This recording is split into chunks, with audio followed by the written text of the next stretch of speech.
Kebakaran hebat melalap gedung China Telecom berlantai 42 di kota Changsha, Provinsi Hunan, China pada Jumat 16 September 2022. Kebakaran tersebut melanda bangunan yang merupakan salah satu gedung pencakar langit di kota Changsha sebagaimana dilansir CNN.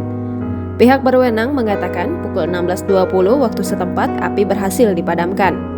Media resmi pemerintah CCTV melaporkan bahwa sejauh ini belum ada laporan korban akibat kebakaran hebat di gedung China Telecom tersebut. Melalui Weibo, pemadam kebakaran Provinsi Hunan menyampaikan bahwa mereka mendapat laporan kebakaran di gedung pencakar langit itu pukul 15.48 waktu setempat.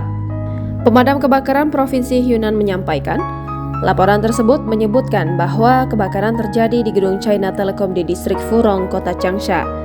Setelah mendapat laporan tersebut, Changsha Fire dan Rescue mengirim 36 mobil pemadam kebakaran dan 280 petugas ke tempat kejadian.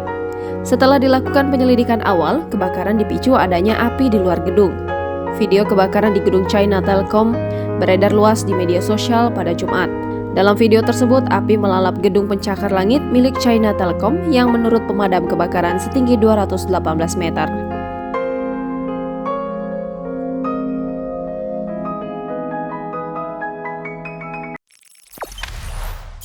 Jangan lupa subscribe, share, komen, dan like ya!